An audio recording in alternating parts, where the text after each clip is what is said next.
Vamos então iniciar com a prece, depois nós vamos passar para o Washington e depois em seguida a Ângela. Agradecer a Deus por essa bendita oportunidade em nossas vidas de estarmos buscando, estudando a doutrina espírita, que tanto nos ajuda, que tanto nos esclarece. Que os nossos irmãos que farão uso da palavra sejam inspirados e intuídos pelos amigos espirituais que aqui estão nesta casa a nos auxiliar nessa grande tarefa que é a da divulgação da doutrina espírita. Que possamos ter uma reunião tranquila, em harmonia, e que todos nós aqui presentes, encarnados, desencarnados, possam aproveitar desse momento de reflexão e de estudo. Graças a Deus e que assim seja. Com vocês, o Washington, falando sobre amor e evolução. Boa noite a todos. Muita paz, e aqui estamos para desenvolver o nosso tema da noite de hoje.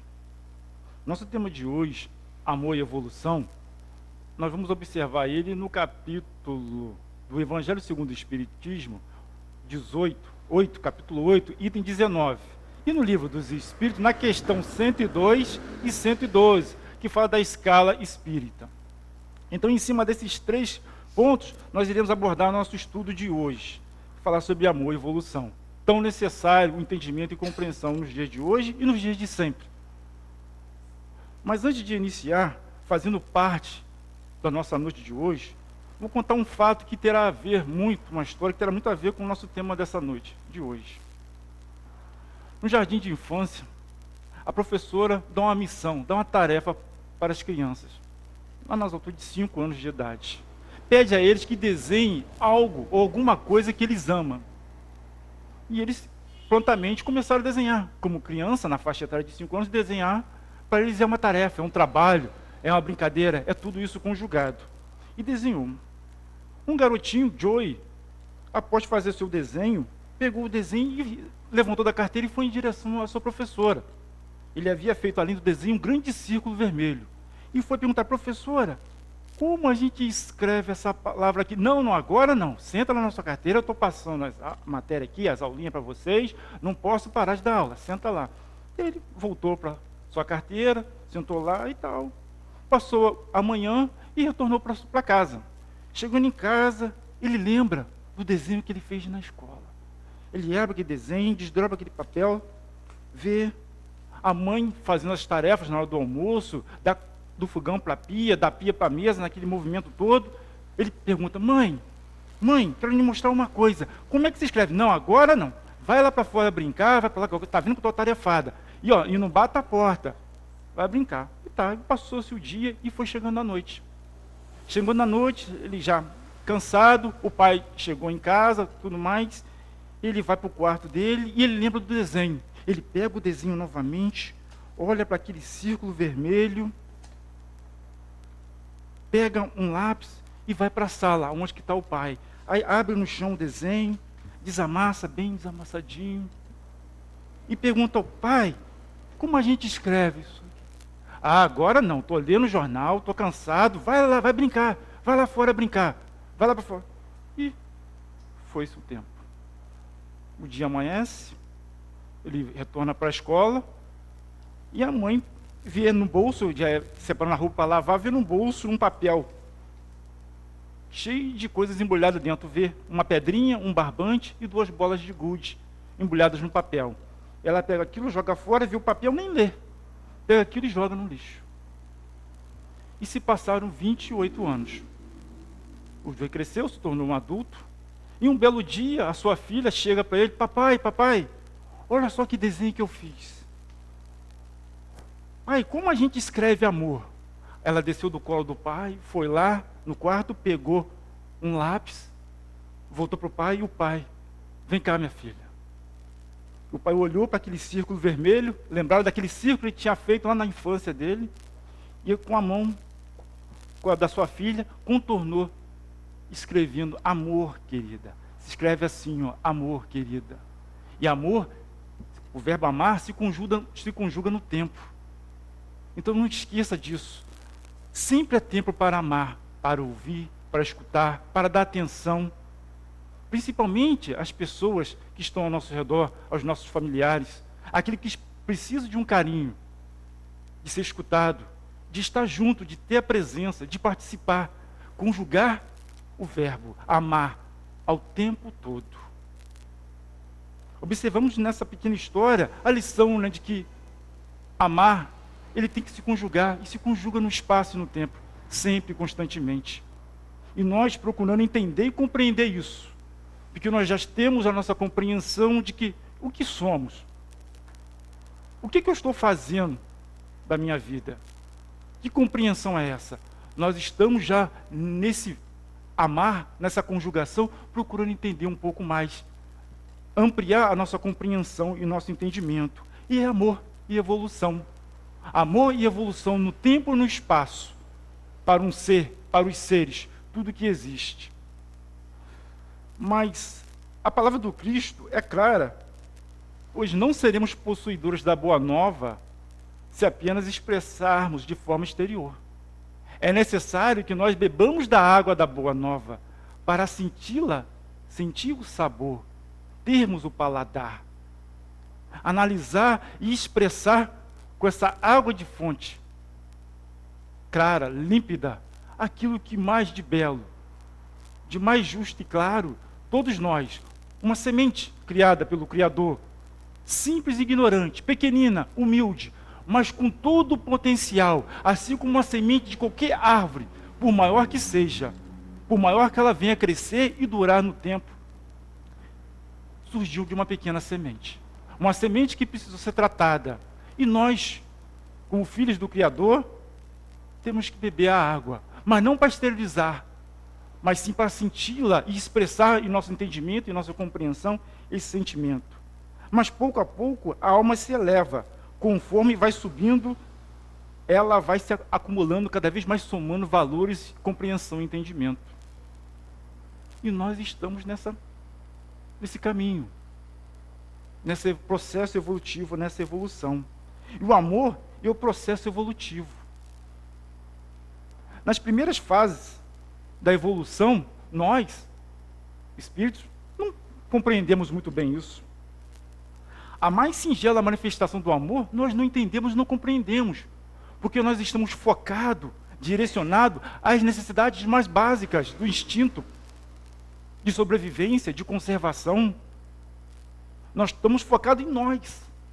E nesse processo, nesse início de desenvolvimento, não nos toca, não sabemos o que é amor, nem em cor, nem em textura, nem em profundidade, nem em peso, nem em relação com o outro ou com as coisas que nos cercam. Mas há evolução, há o caminho. E à medida que vamos caminhando, nós vamos entendendo cada vez mais. O desenvolvimento do amor, considerado em sua dimensão elevada, é a conquista que se amplia durante o processo evolutivo humano. E de fato é. E nós, hoje, temos a compreensão e entendimento de que isso é possível. E que nós podemos, e estamos incluídos nisso, e podemos fazer mais e mais. O que, ao mesmo tempo, nos liberta, nos esclarece, nos dá uma condição melhor de entender por que existimos. Por que eu tenho esses pensamentos, essas ideias? Por que eu sofro? Por que eu estou triste? Por que eu estou feliz? Por que eu estou alegre? Tudo isso nós vamos compreendendo nessa nossa escalada evolutiva, nesse processo de evolução, que não se dá numa simples noite ou num simples dia, de um alvorecer, mas se dá no infinito. E no infinito, para compreendê-lo, só através da nossa compreensão, do nosso entendimento, que nós vamos compreendendo Deus e o infinito. Porque nas primeiras fases, não compreendemos bem o que é Deus. Muitas das vezes, pela nossa ignorância, nós utilizamos no plural o Deus do sol, o Deus do vento, o Deus disso, o Deus daquilo, infinito. Nem pensar em infinito pensamos. A Terra, existe uma abóbada, que ali tem a nuvem, tem o céu, tem as estrelas fixas no céu. Nós pensávamos assim. Tamanha era a nossa dificuldade de compreensão de Deus e do infinito. Mas nós evoluímos. Nós temos esse potencial, essa capacidade. E tudo no universo evolui. E cada ser é acalentado. Cada ser é acalentado no degrau da vida em que se encontra. Isso é o mais interessante. E aí observamos a justiça e a providência divina, que mesmo nessas primeiras fases do nosso desenvolvimento evolutivo como espírito, nesses degraus tão difíceis, ali está Deus conosco.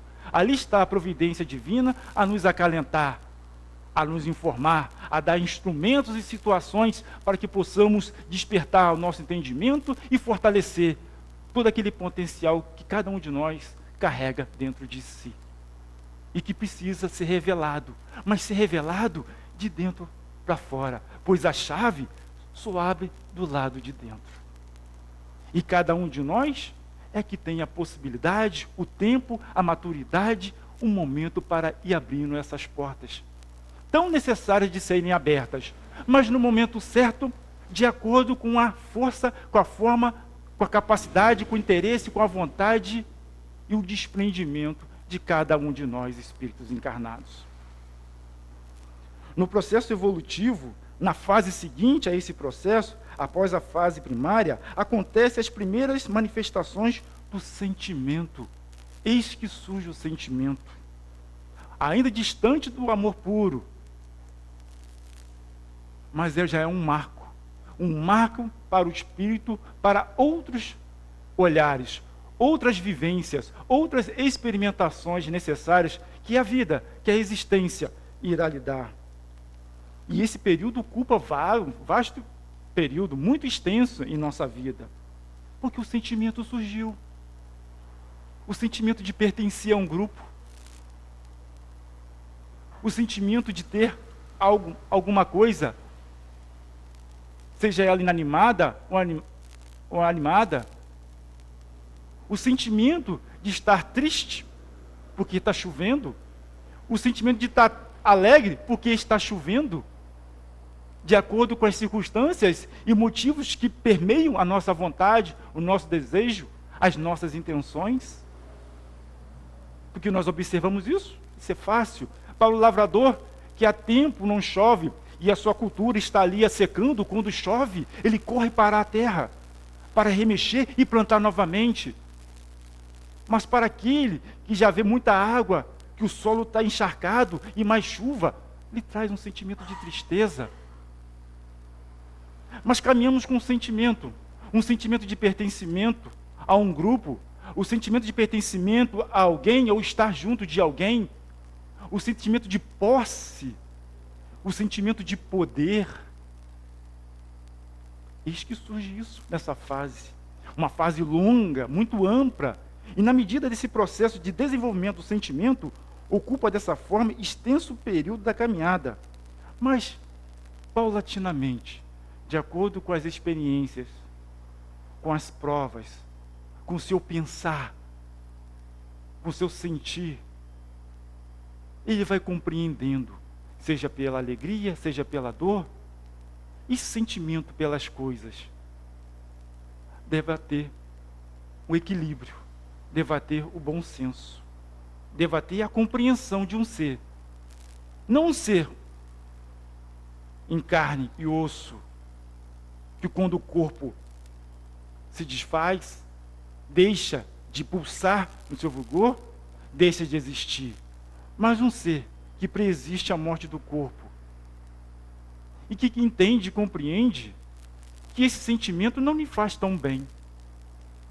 Não lhe traz tanto equilíbrio, tanta força, tanto poder, o quanto ele imaginava anteriormente.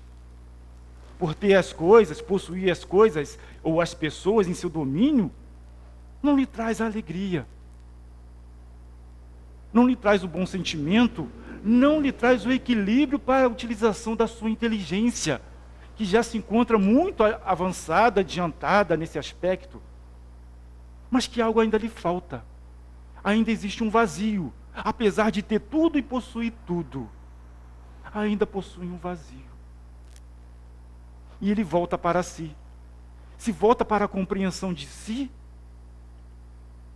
E quando tem um bom entendimento, a compreensão da história da humanidade, e de grandes mestres, ou de pessoas, de espíritos que por aqui passaram, com uma outra forma e perspectiva de ver a vida e de ver os valores, ver que para possuir e ter, é preciso compartilhar, é preciso doar, é preciso dar utilidade àquilo que tem.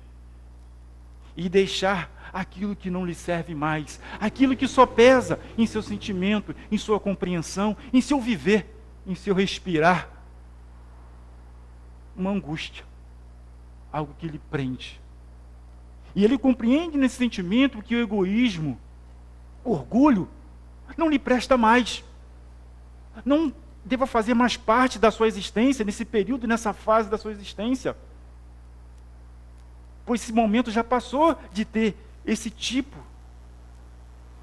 de condição de entendimento. E, paulatinamente, ele começa a se desprender do orgulho e do egoísmo, entendendo pelas experiências, pela vivência e pela vida, que não é mais necessário ter isso tudo. E ele caminha cada vez mais leve, cada vez mais senhor de si mesmo. E nesse caminhar, todos nós estamos caminhando e aprendendo cada vez mais a conjugar o verbo amar no tempo. E ele aprende a sair de si mesmo e inicia o seu aprendizado junto ao próximo. Se antes ele estava em si, amor era todo dentro de si, para si, ele viu que o amor não deve estar somente em si, mas também no próximo, em todas as coisas. E ele começa a auxiliar a todos aqueles que precisam, a todas as coisas que precisam do auxílio, da utilidade, do amparo, do consolo, da informação, da distribuição, do conhecimento ou daquilo que ele tem. Não em posses materiais e tangíveis, mas do seu saber, da sua dica, da sua opinião bem sensata, equilibrada, do seu ouvir, do seu escutar. Ele enxerga mais. Ele enxerga as pessoas, os seres que estão ao seu redor, e compreende que também são seus irmãos em caminhada, irmãos num Criador, porque ele já começa a entender e compreender que existe um Deus.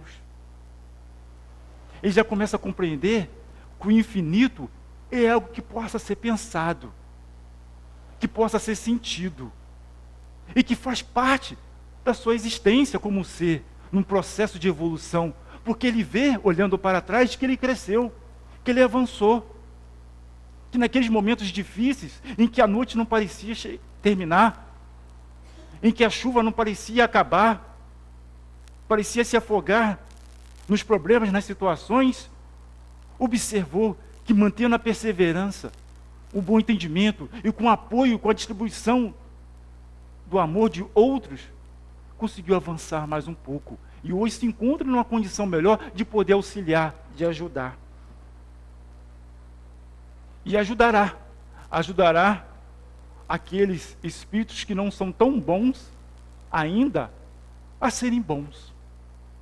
Com a sua atitude, com o seu conselho, com a sua presença junto, intuindo, inspirando, tendo oportunidade de encarnar e dar bons exemplos, de compartilhar o seu conhecimento.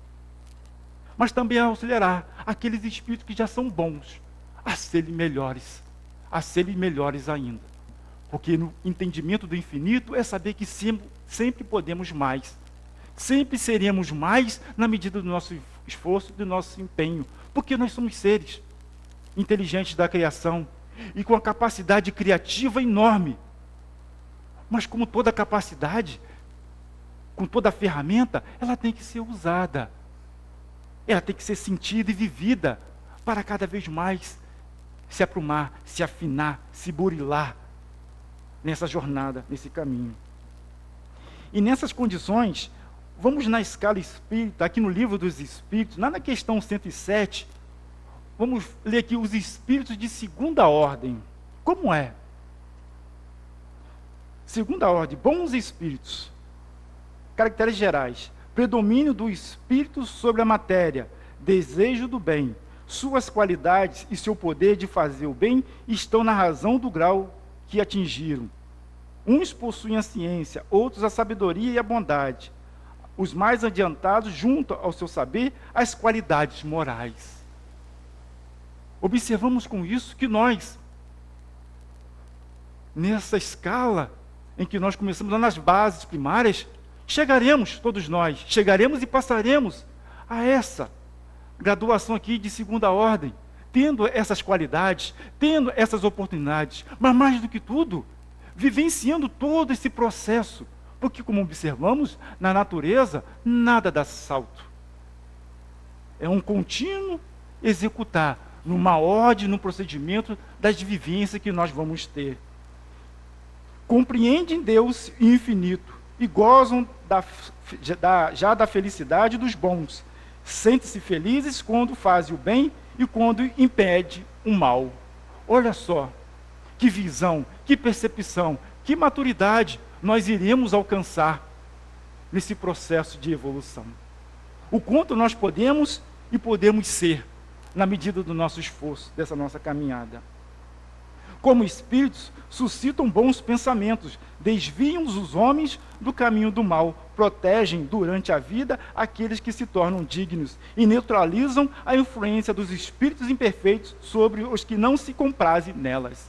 Aí observamos a providência divina e o trabalho dos bons espíritos, que não só por estar no nível bom, não tenham nada que fazê-lo, não tenham nada que praticar, nada que compartilhar. E observamos ao mesmo tempo como os espíritos interferem em nossa vida, que muitas vezes quando falamos, os espíritos interferem em nossa vida, nós já pensamos no ponto negativo da situação, no ponto negativo da relação que se estabelece. Mas existe, e muito mais vasto, as relações boas, as relações producentes, em que venha a nos fazer entender e compreender, a avançar na nossa caminhada. Aí observamos a providência divina e o nosso sentimento se enche de lágrimas. Não lágrimas de tristeza, mas de alegria. Não só por sabermos que somos filhos de Deus, mas que o nosso Pai Criador dá a todos nós a oportunidade, o acalento para podermos crescermos e desenvolvermos. Que por maior que seja a nossa dificuldade atual, momentânea, seremos nós capazes de avançar, com o nosso esforço, com a nossa perseverança, mas com a ajuda daqueles espíritos que nos querem bem, fazem o bem pelo bem, nesse processo de crescimento e entendimento, observando que a nossa vida física, material, esse corpo que nos serve, é um instrumento dado pelo nosso Pai Criador para a nossa oportunidade de crescimento, numa fase, num estágio da nossa existência, mas que somos muito mais do que o corpo que nós estamos utilizando. E temos muito mais capacidade de desenvolver na medida do nosso esforço. Quando encarnados, esses espíritos de segunda ordem são bons e benevolentes para com os semelhantes. Não se deixam levar pelo orgulho, nem pelo egoísmo, nem pela ambição. Não provam o ódio, nem o rancor, nem inveja ou ciúme, fazendo o bem pelo bem. Compreenderam? Amor e evolução. À medida que nós vamos evoluindo, compreendemos mais o amor, damos mais potencialidade à nossa visão, entendimento e profundidade do que o amor, que nas primeiras fases é tão fraco, é tão raquítico de entendimento e compreensão e de exercer e exercê-lo na nossa vida. E vamos agora aos espíritos da primeira ordem. Nós falamos da segunda, agora da primeira ordem. Espíritos puros, caracteres gerais, nenhuma influência da matéria, superioridade intelectual e moral absoluta em relação aos espíritos das outras ordens, porque observamos que a questão de inteligência e moralidade absoluta, como nós entendemos o infinito, jamais alcançaremos o absoluto, porque se é infinita a evolução, estaremos sempre procurando, promovendo o aperfeiçoamento. Sempre a evolução atual, mais à frente, será ela passada, desatualizada. Mas aqui ele diz sempre absoluta em relação aos espíritos de outras ordens. Percorrem todos os graus da escala e se despojaram de todas as impurezas da matéria, havendo atingido a soma de perfeição de que é suscetível a criatura. Não tem mais provas, nem expiação a sofrer, mas tem missão. Como nós entendemos e compreendemos na doutrina espírita, temos expiação, prova e missões. Já estão em missões. Aí observamos, o trabalho, sempre tem trabalho. Não estando mais sujeito à reencarnação em corpos perecíveis, vivem a vida eterna, que desfrutam no seio de Deus. E essa vida eterna que goza, nós entendemos e compreendemos que não é aquela parado, tocando uma harpa sobre uma nuvem, ou acabou, paz e alegria. Não, é trabalho, é desprendimento, é esforço, que nós observamos à medida que o Espírito evolui. Mas ele trabalha, mais ele colabora com a justiça divina, mais ele se empenha em ajudar aqueles retardatários, aqueles que vêm atrás em outras escalas a compreenderem, entenderem. Porque ele quer distribuir, informar aquilo que ele já sabe, que eles podem alcançar, que os outros que vêm atrás também podem ver. Assim como nós tiramos uma foto de uma paisagem, ou de algo interessante, ou de uma data expressiva na vida de um grupo familiar, e queremos tirar a foto e mandar para uma pessoa querida, ela precisa ver isso. Isso é lindo, isso é harmonioso, nós não queremos mostrar isso. Assim também é na justiça divina, os espíritos superiores também, eles querem mostrar. Vem, alcancem, vem entender e compreender isso. Se esforcem, ampliem a sua visão, o seu entendimento de vida, de existência, de pertencimento das coisas. E nesse processo é mais trabalho, mas não é um trabalho que não cansa, é um trabalho que não dá fome, é um trabalho que desgasta o espírito. Não, pelo contrário, revigora, os torna cada vez mais sã no infinito, no cosmo infinito de Deus. Antes de atingir as faixas superiores da evolução, vemos longo e necessário aprendizado à reencarnação e às vivências no plano espiritual. Que nós observamos e temos esse entendimento que as provas, expiações e missões, tudo isso se conjuga em dois planos. Esse plano aqui material, denso, nas encarnações, mas também no plano espiritual, que tem atividade, tem trabalho, tem aprendizado, tem desenvolvimento, tem aprimoramento, tem tudo que nós possamos pensar. Porque aqui nesse plano material, físico, é uma cópia bastante básica, ofuscada, do que é esse universo, esse mundo espiritual do qual nós viemos e estamos aqui agora, participando dessa tarefa, desse trabalho. Para uns é prova, para outros é expiação, para uns é missão, mas para todos nós, espíritos, em qualquer fase, em qualquer estágio da escala universal de desenvolvimento, todos nós estamos em missão. Se estamos em expiação e prova, estamos em missão para conosco mesmo, para a nossa evolução, para o nosso aprimoramento, para resgatarmos situações que não foram tão boas e nos causam mágoa, angústia, nos impede de avançar. E para aqueles que estão mais evoluídos, é uma missão, desenvolver, trabalhar em benefício do seu aprimoramento e do próximo, nessa escala. A natureza não dá saltos em termos evolutivos, e nisso nós compreendemos muito bem. Não somente a espécie humana está submetida ao amor, mas todas as coisas, todos os seres vivos. Aí observamos que nós não somos seres privilegiados da criação, porque senão Deus não seria justo. Observamos que até os vegetais, os animais, tudo que existe, toda a matéria, ela está nesse processo de evolução, de desenvolvimento. Então tudo que existe tem uma utilidade. E o valor dessa utilidade, o seu desenvolvimento, nós, seres inteligentes da criação, estamos nesse estágio da nossa existência, tendo a oportunidade de trabalhar a matéria, de intelectualizá-la, dar prosseguimento.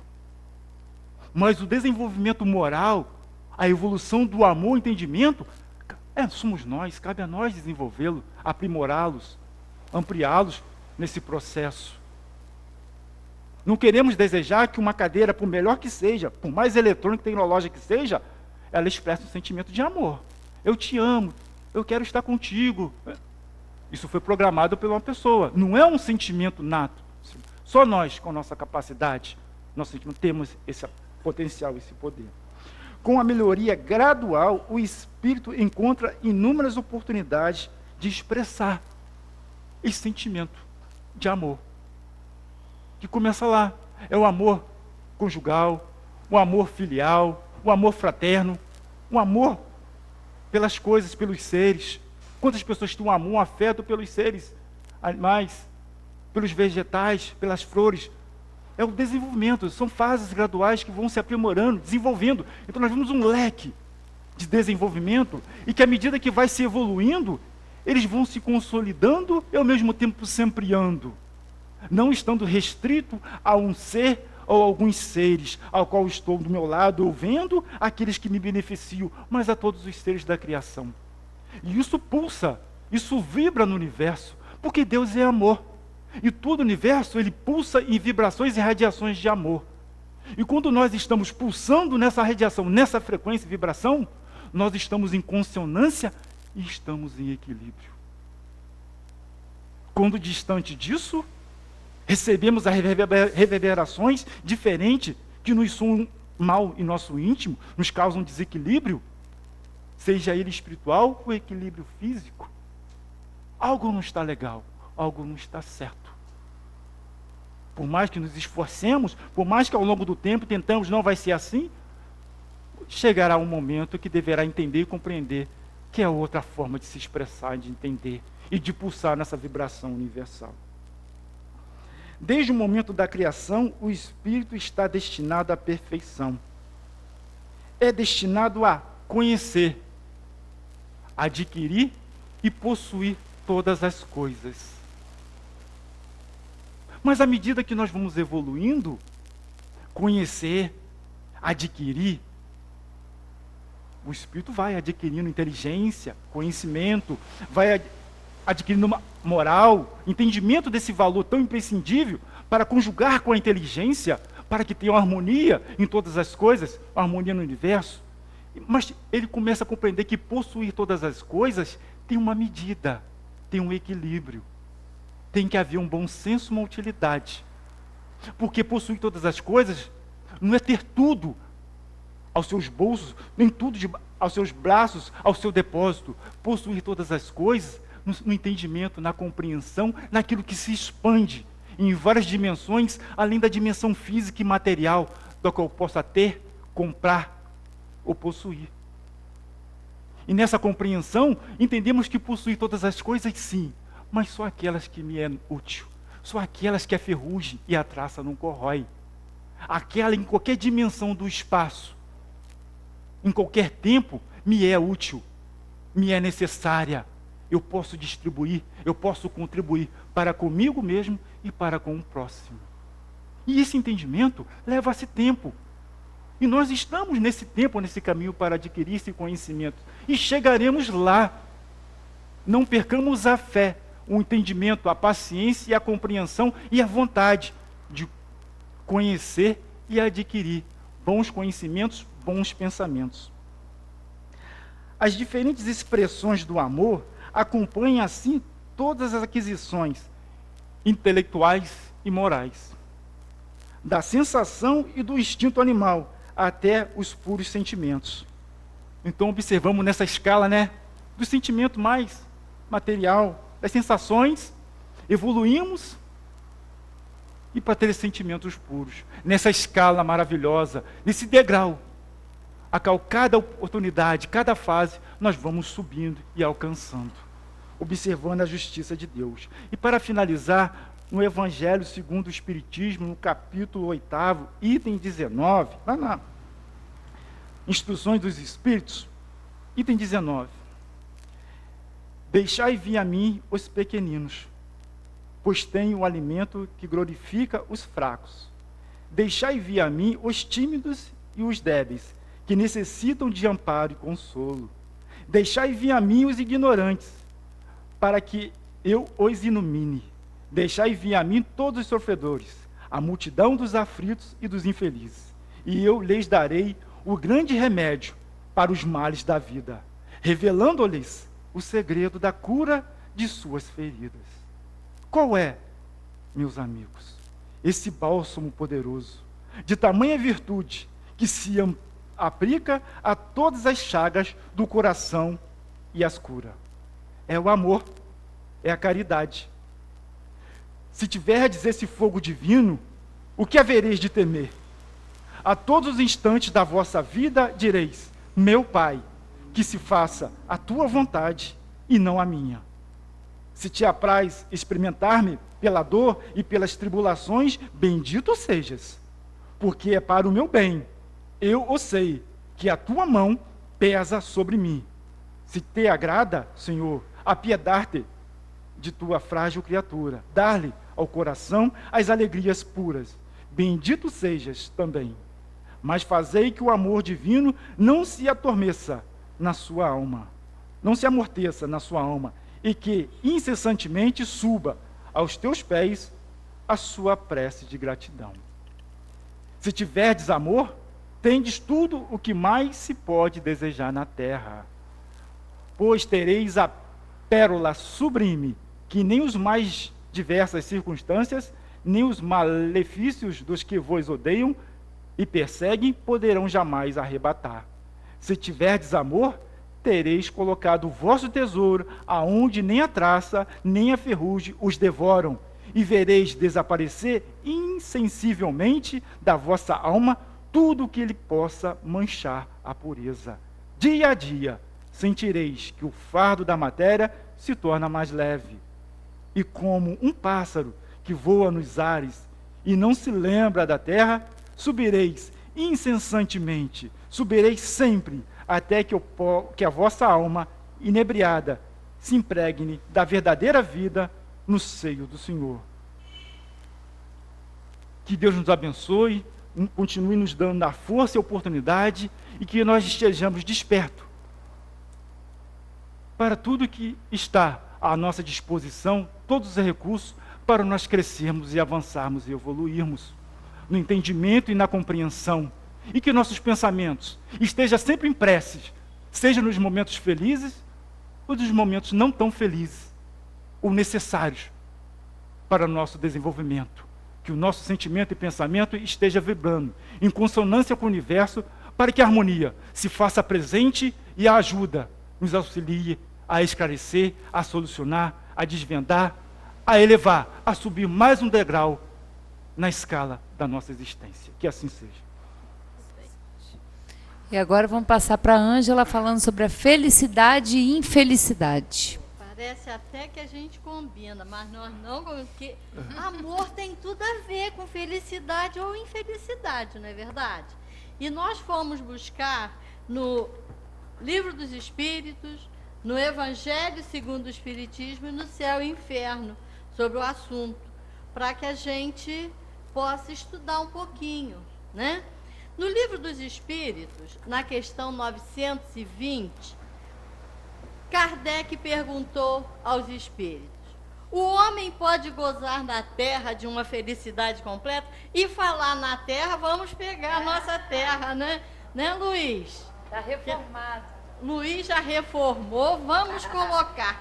Será que nesse planeta lindo aonde nós moramos, aonde nós estamos, será que nós podemos ser felizes? Nós estamos às portas da grande festa do planeta, Carnaval, né? Carnaval é velho, é muito velho, vem lá da Grécia, do Egito, e no Brasil entrou no século XVI, século XVII, os portugueses trouxeram o Carnaval para cá e o brasileiro abraçou. Festa, né? É tudo de bom. Mas isso tudo traz felicidade para o ser humano? Tanta festa, tanta algazarra, porque realmente o planeta está passando por transformações. Mas será que o ser humano pode gozar de uma felicidade completa? Porque as pessoas vão se extravasar ao extremo nesses 4 dias de Momo, né, do rei Momo. Então, eu achei até muito interessante eles fazendo, né, a corte, Tem todo um aparato muito sério nisso tudo aí. Então a gente vê que as pessoas se dedicam. Isso traz felicidade? Será que o ser humano pode gozar na Terra de uma felicidade completa? E os espíritos responderam a Kardec que não. Não tem como, né? Pois a vida lhe foi dada como prova e expiação, como o nosso irmão acabou de falar, né? Mas dele, do homem, né? Depende abrandar os seus males e ser tão feliz quanto se pode ser na terra.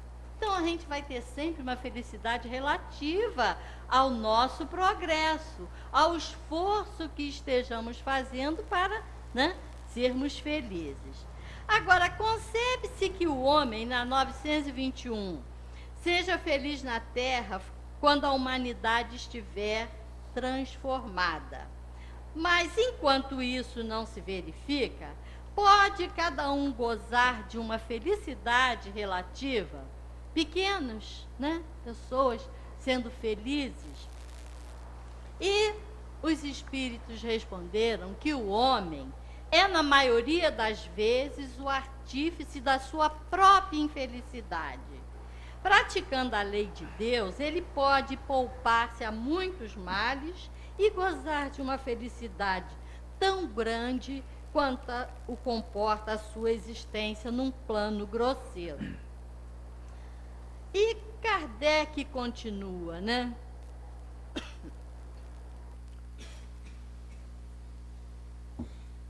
O homem bem compenetrado do seu destino futuro não vê na existência corpórea mais do que uma rápida passagem. É como uma parada momentânea numa hospedaria precária. Ele se consola facilmente de alguns aborrecimentos numa viagem que deve conduzi-lo a uma situação tanto melhor quanto mais atenciosamente tenha feito os seus preparativos para ela. Então, realmente, a gente vai entendendo, né, como que a gente pode ter esses momentos de felicidade. Então, somos punidos, continuando os espíritos, né, somos punidos nesta vida pelas infrações que cometemos às leis da existência corpórea, pelos próprios males decorrentes dessas infrações e pelos nossos próprios excessos.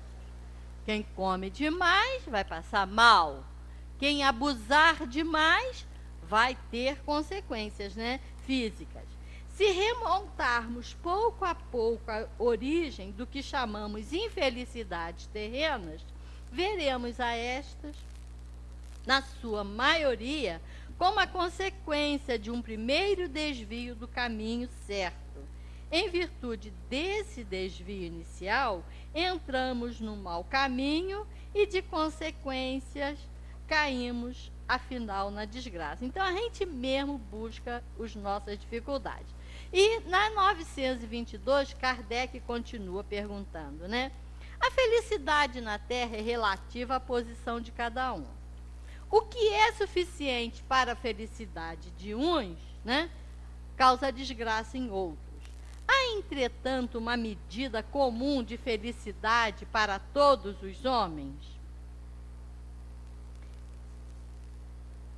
E eu parei de passar, né? Eles responderam o seguinte: para a vida material, a posse do necessário. Para a vida moral, a consciência pura e fé no futuro.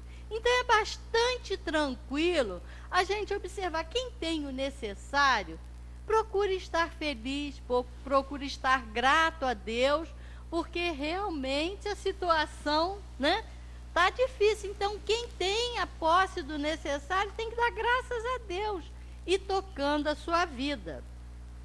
Porque a gente sabe, né, que a felicidade não é deste mundo. Está lá no Evangelho que, numa mensagem dada por um espírito, que é François Nicolai Madeleine, foi um cardeal Marlot, em Paris em 1863.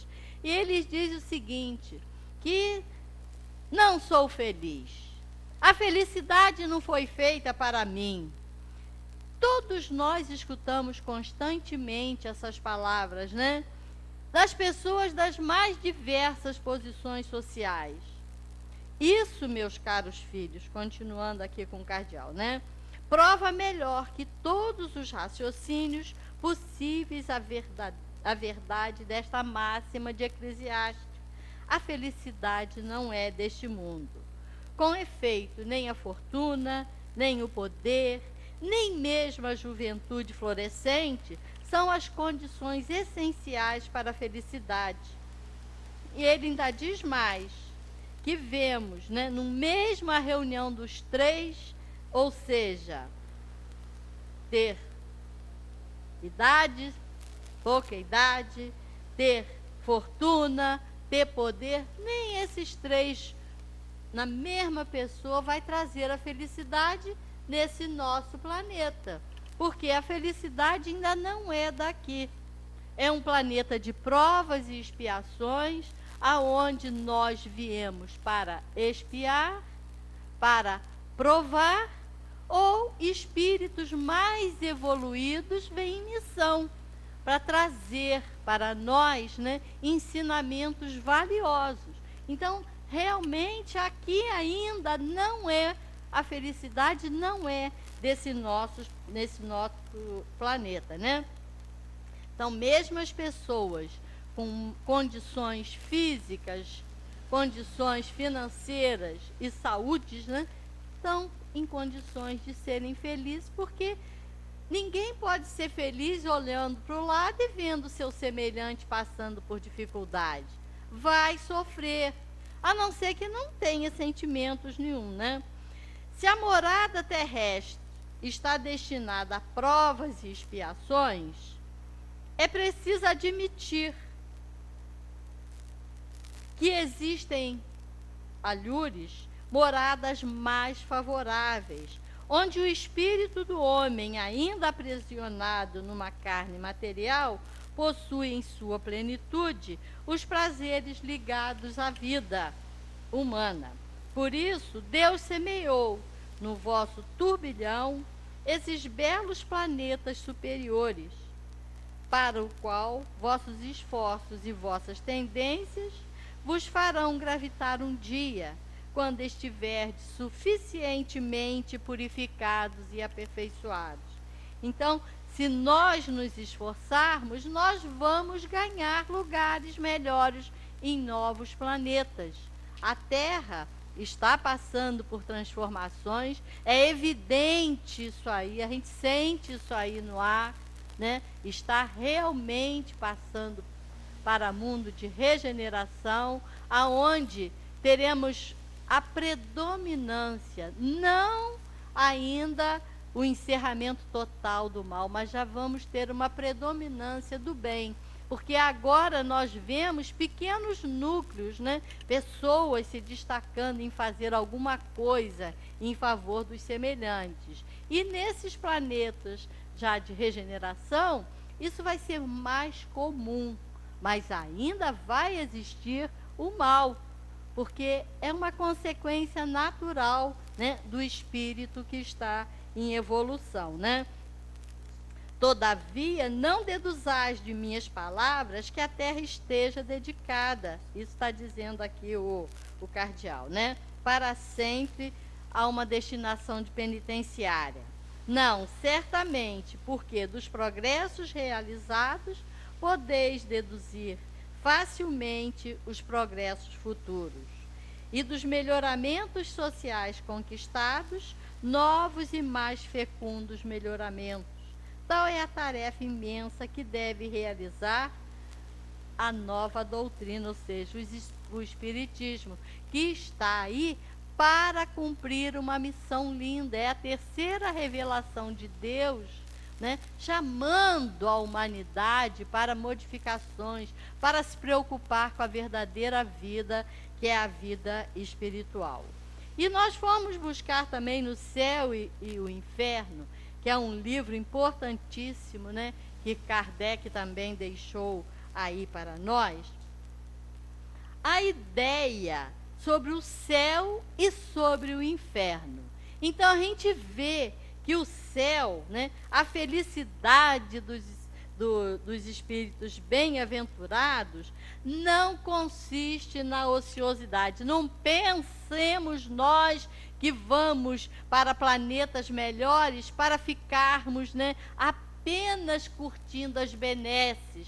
Não, nós vamos continuar numa tarefa. Logicamente que não é uma tarefa braçal, uma tarefa que vai nos trazer cansaços, não, mas que vai nos trazer prazer. Está lá no céu e inferno, né, dizendo que a vida espiritual em todos os degraus é, ao contrário, uma constante atividade, mas uma atividade isenta de fadigas. A suprema felicidade consiste no gozo de todos os esplendores da criação, que nenhuma linguagem humana saberia descrever, que a mais fecunda imaginação não poderia conceber, né? No conhecimento e na penetração de todas as coisas, na ausência de toda pena física e moral, em uma satisfação íntima, uma serenidade da alma que nada altera, o amor puro que une todos os seres. Então Kardec deixou no livro Céu e Inferno uma mensagem da Condessa Paula. A Condessa Paula desencarnou muito cedo, ela estava apenas com 36 anos, era uma mulher de linha, né? Uma pessoa bem em termos financeiros, em termos sociais, mas partiu cedo. E as pessoas lá no seu velório diziam: mas como é que Deus permite que uma pessoa tão boa, uma pessoa que só cultivava o amor, fosse levada embora dessa terra? E ela depois dá uma comunicação dizendo que ela estava muito bem e que nós não teríamos condições de imaginar o lugar onde ela estaria, porque a gente sempre faz referência às coisas da matéria. E lá onde ela se encontrava era um lugar maravilhoso, mas que existia muitas atividades e que ela estava feliz de continuar a desempenhar a tarefa que tinha começado aqui na Terra. Ou seja, ela, quando encarnada, ela estava sempre pronta a auxiliar na sua função de condessa, né? De mulher, de homem, de projeção social. Ela sempre era reservado para ela quantias vultosas para que ela empregasse nas pessoas necessitadas. E ela empregava aquilo de uma forma muito sábia. Ela simplesmente não lançava aquilo ali. Ela fazia com critério e, ao invés de dar a 10, ela dava a 100, porque ela tinha critério de distribuição. Então, foi uma pessoa feliz, desencarnou cedo, deu essa comunicação na época da publicação do Céu e Inferno. Kardec catalogou isso aqui com muita propriedade, é uma história muito longa. E também eu separei para a gente aqui a história do Bernardim. Bernardim foi um homem esquecido aqui na Terra. Ele passou por todas as dificuldades, ele realmente sofreu muito. E, apesar dele ter sofrido muito, ele bendizia a Deus. Ele estava sempre agradecendo a Deus a chance da vida, a chance de estar, mesmo passando dificuldades, trabalhando o dia inteiro para conseguir levar o pão para os seus familiares, mas ele fazia aquilo grato a Deus. E ele também deu uma comunicação muito interessante também, dizendo que ele estava bem que ele estava num lugar maravilhoso, que ele havia vivido na Terra no ano de 1400 a 1460. Ele viveu bem. 60 anos para aquela época era, né, uma coisa assim interessante. E ele deu essa comunicação dizendo que depois dessa encarnação ele teve outras, também com muitas dificuldades, com muita luta, mas que hoje ele se encontrava numa situação tranquila, muito boa. E eu vou ler aqui um pedacinho, né, pequenininho, né? Eles perguntam: tiveste nova existência depois? Sim, vivi ainda como missionário entre vós. Sim, um missionário da fé, mas da verdadeira fé, da pura, daquela que vem da mão de Deus e não daquela que os homens fizeram. Aí eles perguntam, né? Agora, como espírito, ainda tens ocupações? E eles respondem, olha que interessante. Poderias pensar que os espíritos ficam inativos? A inatividade, a inutilidade, seria para eles um suplício. Minha missão é a de guiar centros de trabalhadores no espiritismo. Inspiro-lhes bons pensamentos e me esforço para neutralizar aqueles que os maus espíritos tentam sugerir. Olha só, são espíritos que viveram aqui na Terra lá atrás, mas que continuam trabalhando. Eles vêm às casas espíritas hoje, logicamente com novos nomes, com novas roupagens, porque viveram outras vidas, né? E continuam trabalhando. Então, as casas espíritas só têm a agradecer esse planeta, essa oportunidade que nós temos, né? E continuando aqui, né? E o inferno? Nós ouvimos falar de inferno desde pequenininho. Não obedece papai e mamãe não, que vai para o inferno. As crianças, né, têm até um certo medo. E isso também, gente, já mudou muito. Porque o inferno, em todos os tempos que o homem acreditou por intuição na vida futura, deveria ser feliz ou infeliz, em razão do bem ou do mal que se faz neste mundo. Apenas a ideia que disso faz está em relação com o desenvolvimento do senso moral e as noções mais ou menos justas que tem do bem e do mal. As penas e as recompensas são reflexos dos seus instintos predominantes. Assim é que os povos guerreiros colocam a sua suprema felicidade nas honras prestadas à bravura. Fácil de entender para a gente, né? Os povos caçadores na abundância da caça. Os povos sensuais nas delícias da volúpia.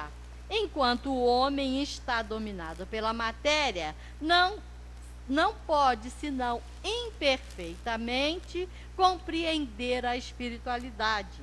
E é por isso que ele faz das penas e dos gozos futuros um quadro mais material do que espiritual.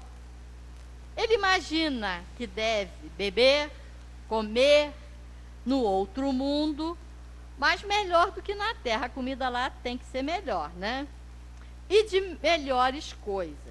Mais tarde encontra-se nas crenças acerca do futuro uma mistura de espiritualidade e de materialidade. É assim que, ao lado da beatitude contemplativa, coloca o inferno com torturas físicas. Então a gente vê que realmente a nossa visão ainda está muito fora da realidade. Nós ainda precisamos estudar com carinho essas obras, né, que Kardec codificou, que Kardec deixou para nós, para que a gente possa entender. Você vê, lá atrás, no livro Céu e Inferno, a gente pesquisando foi ver que esses espíritos já em situação felizes, são espíritos em situação felizes, não são espíritos sofredores, não. Eles já estão em outra faixa de evolução. Mas nesse livro aqui nós temos comunicações de espíritos que estão passando por dores terríveis, por dificuldades, ainda estão presos à matéria. Então, nós vamos ver que foi realmente um trabalho que a gente deve olhar com carinho. São 5 livros apenas, né? Que parte do Livro dos Espíritos e depois a gente vê desembocar nos outros 4, né? No Evangelho, que é importantíssimo a gente ver na parte moral ali no Evangelho, que está contido no Livro dos Espíritos. A gente vê o Livro dos Médiuns, que fala desse intercâmbio mundo espiritual com o mundo material, também está constando no Livro dos Espíritos.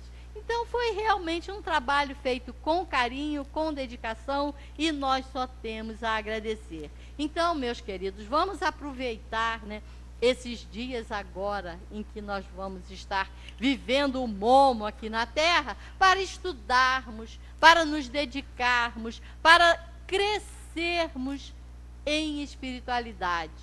Estamos no mundo, mas não somos do mundo. Somos espíritos numa experiência material. Então vamos aproveitar esta oportunidade que estamos tendo e que Deus possa nos abençoar com nova oportunidade.